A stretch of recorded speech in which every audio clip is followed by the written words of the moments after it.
Let's loom knit these zigzag fingerless mitts today on Good Knit Kisses. Welcome to Good Knit Kisses. We're all about helping you stitch your love and love your stitches. We're making these zigzag fingerless mitts today, and we also have it in a needle pattern as well, in right or left-handed for both the loom and for the needle. This pattern features Chic Sheep yarn by Red Heart. In contrast A, we're working with mitt. In contrast B, we're working with green tea. For the needle pattern, I'm using a blue for pull side in contrast A, and then B is mitt. I also am going to do 3 sizes. I'm going to show you in one size, but I will talk about and tell you the differences in the video on the 3 different sizes. All the rows are the same. It's just a matter of casting on and one little change here in the thumb hole. All right, so we need 2 different colors, and then you need your loom. The loom that I'm using today is an adjustable loom. It's a sock loom from Knitting Board. You need a 3/8 spacing between the pegs or a small gauge loom, and this one is adjustable. I can just take this part and loosen it and make the slider move. You can use the all-in-one from Knitting Board. So this is the sock loom too, or you can use the all-in-one, whichever one will get you the right amount of pegs in the round. 28 pegs in the round are needed for the small, 32 for the medium, and 36 for the large. Grab your supplies and let's begin. To begin, get your loom set up. Go ahead and adjust your bolts and get it dialed in to the right peg count. Go ahead and put your stitch marker on the first peg, and we'll begin with our cast on. We're going to go from cast on all the way to the bind off and stitch in our tails together. So once we have all the right peg count, you don't need to worry about any changes in the sizing until you get to the thumb hole. So don't worry about which size you're working on as soon as you have those in. Go ahead and start with a slip knot and place it on your first peg here. And we're going to use the True Cable cast on. For a slower video, be sure and click on the link in the description below to do that one. And I'll do the first couple of stitches. I'm going to put our working yarn around the front of this peg here, and you'll pull a loop down from the working yarn downward, make a new loop, flip that loop and place it on the next loop, and then tighten it up. Okay, move your working yarn in the direction that you're working in the round. I'm going this direction, and I go in between the next 2 pegs and yarn over with the yarn at top, pull down a loop, make a new loop, flip it, place it, and then pull it in and just continue. So I'm going to continue going around all of my stitches. Do that for yourself, and I'll meet you back up at the end and show you how to finish off this part here. As you're going around, you're going to notice there's only 1 loop in the front of the pegs, and then there'll be 2 loop in the back of the pegs as you go, and that is correct. All right, pause your video. I'll see you at the end of this round. See you soon. I do want to stop and show you as I'm turning to the inside here. We want to turn our loom, and you can still work it in the same way. You're going to wrap your yarn around, okay, so that yarn is on top. Pull down your new loop, and then you take that new loop and move it around to the inside of the loom this way. Flip it and then pull back, and you can keep going. It is a little bit more difficult on the inside here, but there's only 5 pegs, so it shouldn't take too terribly long. And then when you get to the end of the 5th one, you're going to address it the same way that you just did on that last one. All right, I'll see you at the end of your cast on. See you soon. At the end of our round, we're going to pick up the last stitch and the first stitch and switch them. And this is a trick that gets your knits really nice in the end, and then you don't have that little jog. So now I'm going to tighten that up, and then I can work my first stitch on this first peg here. All right, so we're going to begin by working a ribbing, which is a 2x2. So we're working 2 knit stitches and then 2 purl stitches and repeating all the way around, and that's why our pattern is divisible by 4. So we want to knit the first stitch, and we're just doing a U-knit stitch, I'm making sure that very first one is nice and tight. All right, so now I've got those done, and we want to purl. If you haven't done a purl before and this is your first pattern, I'm glad you joined me. Be sure and subscribe for more information, and so for some slower tutorials, be sure and check out our beginner playlist there. All right, so for the purl, put your yarn down below the loop, scoop it up to make a new loop, take the old one off, and replace it with the new one. And that's it. You're going to want to go all the way around, continuing the knit 2, purl 2 until you have reached 12 rounds, and you'll want to have a little marker to count how many rounds you've done, or write it on a piece of paper. So 12 rounds. I'll meet you back up at the end of the cuff. See you soon. Now that we've completed our stitches in the cuff, we move on to the main pattern.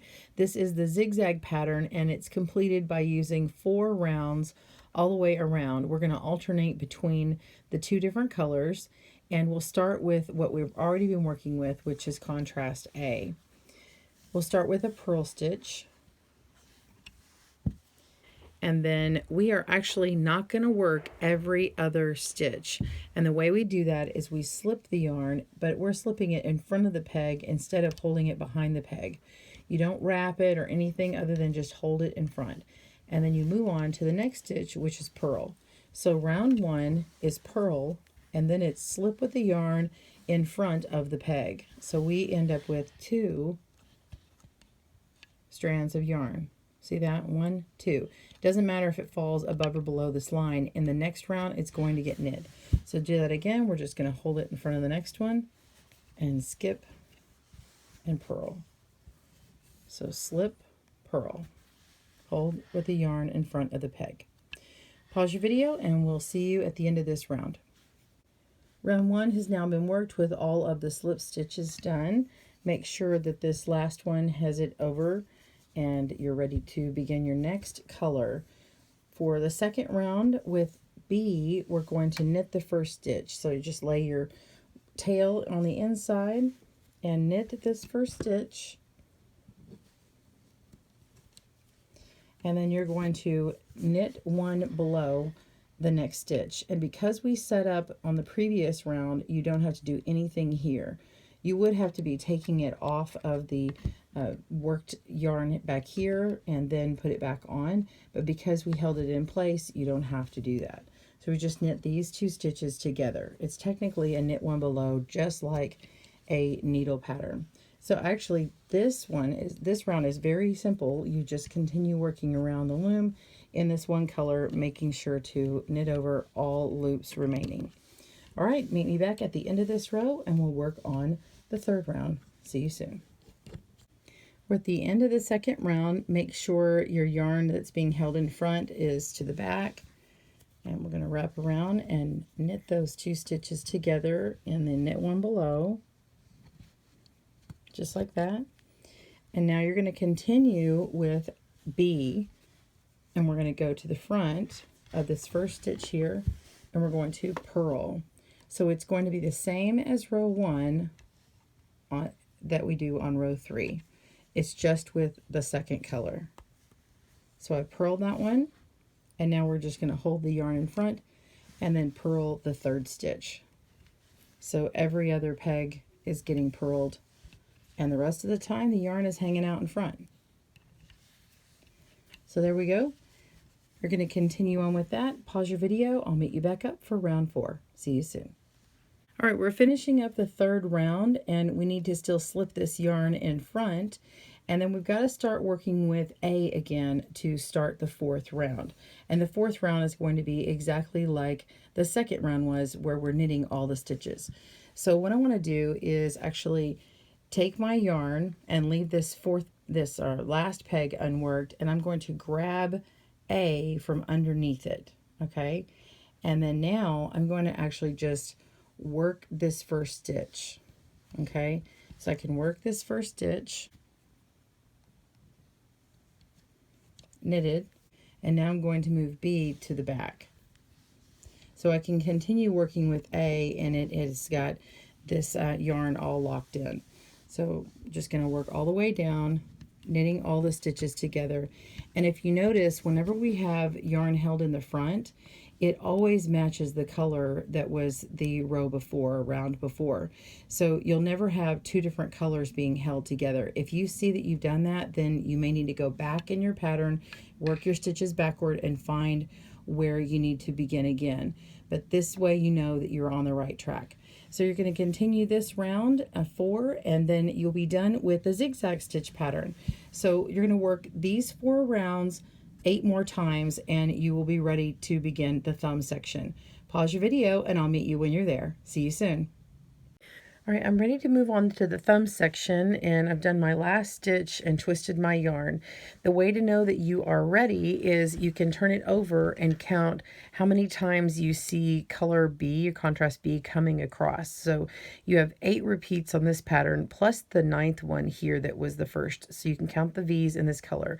1, 2, 3, 4, 5, 6, 7, 8, and then way up back here is 9, and you can confirm that right here. You can also turn it inside out, but you got to be careful about where you're actually looking. You want to see this one that's attached to the back of the peg, and so when you flip this inside out, you can see exactly where these long purl bumps are and count them there, and that's the easy way. So for the first 2 rounds on the thumb section, you just need to work them exactly as you did before. You're going to be working with A and start by purling and then holding the yarn in front. So purl with the yarn in front like that, and moving on to the next one, and continue on with your second color as before. Pause your video and meet me back up. I'll give you a tip on starting that 3rd round. See you in a moment. So round 3, we are on B color, and we want to work with this stitch marker that we've set aside. So I want you to count 8 from the end. So we're going to count 1, 2, 3, 4, 5, 6, 7, 8, and place it on that peg. And you're going to continue round 3 just as you have been, working it where you purl the first one and then purl with the yarn in front, and stop right before this stitch marker here. So round 3 as usual, and then we're going to work the last 8 stitches different than we normally do. Pause your video and I'll see you in a moment. See you soon. Up to this point, you have worked all the way up to this area here, and then you worked 2 more rounds. And this line goes all the way around and it stops right here. We are now going to work these stitches here for the thumb hole, and we're going to be binding off the next 6 or 7 stitches. If you have a small size, you're going to bind off 6. If you have the large, you're going to bind off a 7. So small and medium are 6, and then the large is 7, and then we will finish out the row, and then we'll put them back on to continue in our pattern. So what we do is take that stitch marker off. We're still holding the yarn in front of this one here, so bind off the next 2 stitches, which is the 8th in here. So we're going to knit 1, and then we're going to knit 2, take the 2 and put it over the 1, and then lift up and over, and that is going to bind that stitch off. Now you can pick up what I'm calling the 1 and move it to the empty peg. Okay, and now you can see how that stitch is still held over, that purl with the yarn in front. It stays there. And we're going to go to the next peg, and we're still going to call this 2. So we knit the 2, and then we're going to pick it up, and we're going to put it on the 1, and then knit over. Now be sure, and from this point on for the rest of your bound off stitches, don't pull too tightly. We want it loose enough to be stretchy for our thumb area. We're going to pick that stitch up and over, move it, and knit the next stitch and continue. So the way you can tell how many you bound off is that's how many empty pegs that you will have remaining. So I'm just going to continue the entire thumb with you. Pause your video as you need.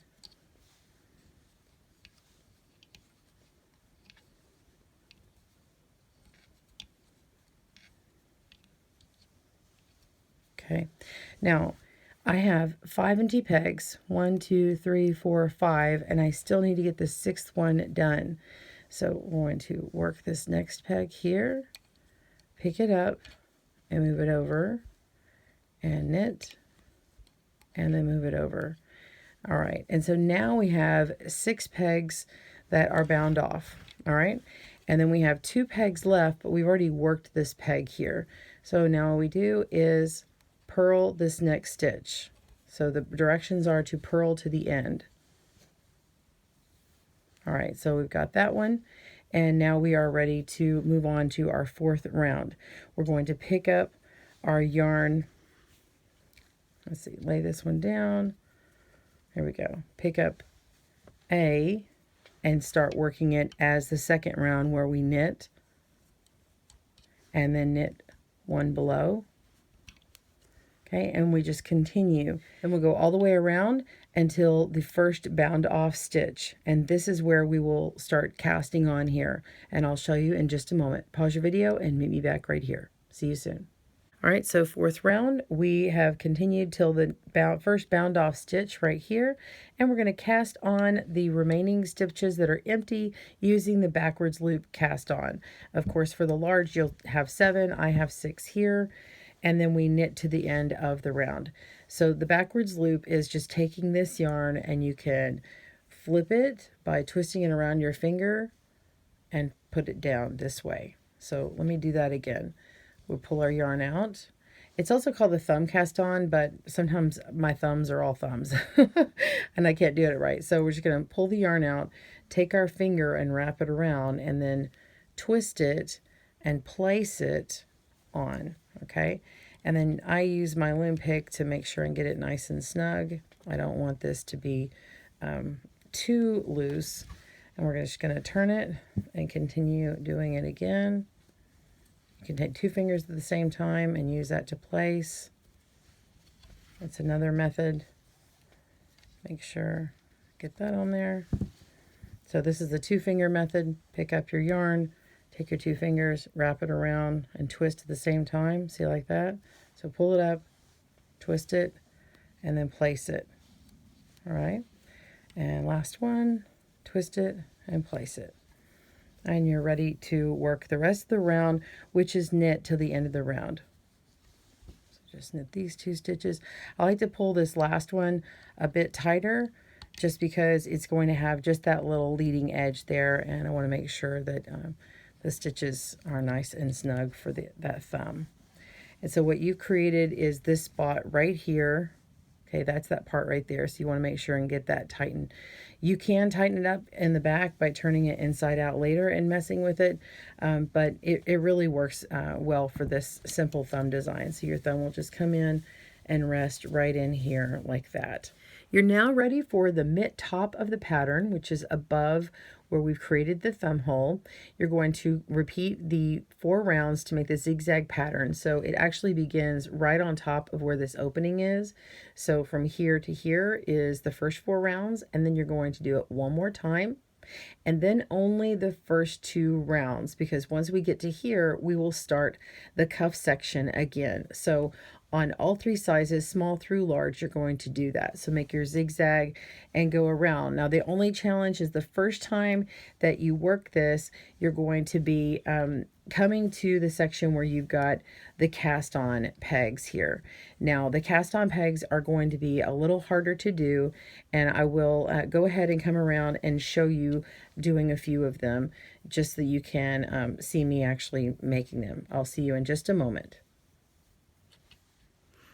All right, so I'm going to be purling this first cast on stitch here, and it may be just a little tight, but because it's a little different, I want to show you. I just use it to use my larger loop to pick it off the loom a little easier, or you can use your fingers and then just put it right straight down. All right, same as before, and then we're going to hold this over here and then do the same down on the end and purl and continue.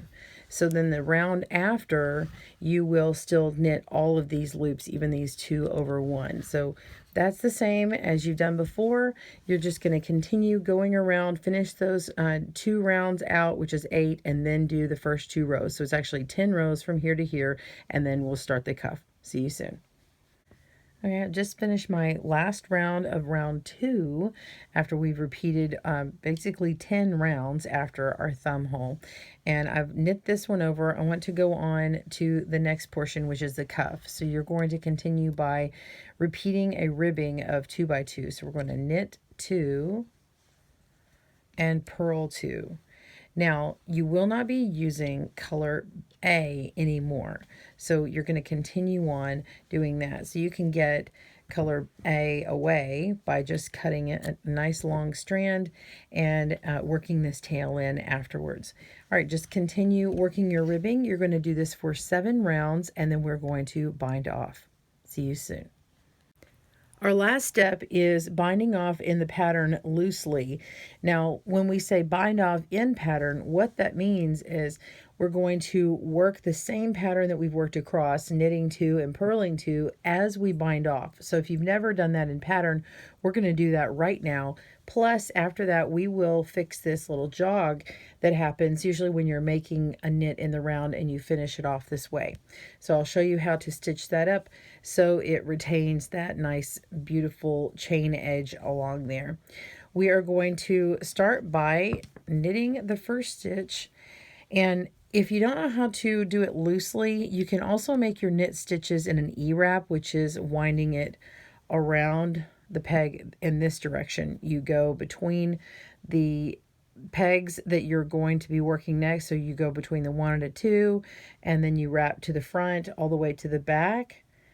And then that's how you work that stitch. If you want to do the normal U stitch, you go around it, starting with the previous stitch here, and then going towards the stitch you're going to work.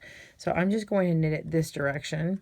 So we're knitting the first peg, and then we knit the second peg, and then we move the second peg onto the first, and then we work that stitch. And when you do that, make sure you don't pull very tight at all, and that way you retain the slack. And we're going to pick it up and move it over. That's the only time we work these 2 stitches at the same time. You're going to work the 1 and the 2. Now moving on, you're only going to knit the 2 stitch. So we are, well, I said knit, but it could be purl. So now that we've done that set of 2, we're moving on to the next one, which would be purl. So we're going to go ahead and purl that stitch instead of knitting it. And instead of replacing it back onto that peg, we're just going to move it over, all right, on top of the 1, and then work that stitch, pick it up, and move it over to the empty one. And then now we're going to purl the next stitch, because that would be purled normally if we continued in the ribbing pattern. Oops, and see, I replaced it back on there, but I didn't need to. I could have just put it right on this peg here, the 1 peg. We're going to knit up and over, and then move that stitch to that empty peg. So we're just going to continue to move these stitches in the direction that we are binding off. All right, so now that we've done a group of 2 in the purl, we need to knit the next 2 stitches when we get to them. So we're just going to knit the next one, pick it up and over, and work the stitch, move it to the empty one, knit the next one, and pick it up and move it over, and work that stitch, pick it up and move it over. Just make sure that you don't pull it super tight here where it's way too snug, because if you start to do that, you'll notice that the peg behind it, or the stitch behind it, just got a little bit too snug as well, and you can just fix that by gently pulling on the stitches. All right, so I'll leave you to it. Just continue going into the pattern all the way around as you did before. If you need to mark your pegs as to which ones are purl, or put a piece of tape on the on this knitting board here and marking which ones need to be that way, then you could do that, whatever helps. All right, pause your video, meet you back, and we'll finish this up together. See you soon. Okay, I just purled this last stitch, lift it up and over, and we're ready to cut it.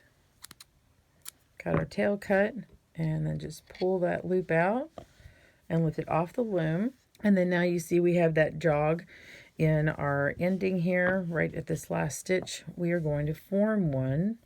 Just take your tapestry needle, all right, and then you want to inspect your work, and you can see where my last chain stitch was, and then you can go to the very beginning and see where these two form the first chain. So we're going to go in with our needle through the, so you can go from the outside in around, okay, see that? And go in this way through those two that we just did. You can also go around the other side of it too. So you go in towards the inside and go around to the out, okay, and then go back around through that stitch, and then you're guiding it to the inside of your mitt. And when I do that, you can see how it pulls closed, and now you have another chain, and it completely finishes that up. And so now you can just turn it inside out, and then I'm going to go down this knit stitch area here. This is actually the back. Okay, so we have our purl, and so this shows the knits, and so I'm just going to go around using my tapestry needle. I'm going to go around these little stitches here, kind of whipping it around, and this allows me to pull my my stitch in through here. Let me just do a few, and you can see how it goes right in. See that? It lines right up, and then you can continue weaving in all of your ends in this way. So you want to do that on the beginning side here, and then weave in your tails where the color change was. And once you're done, I'll show you the finished product. Thanks for joining us today, where we help you stitch your love and love your stitches. See you again soon.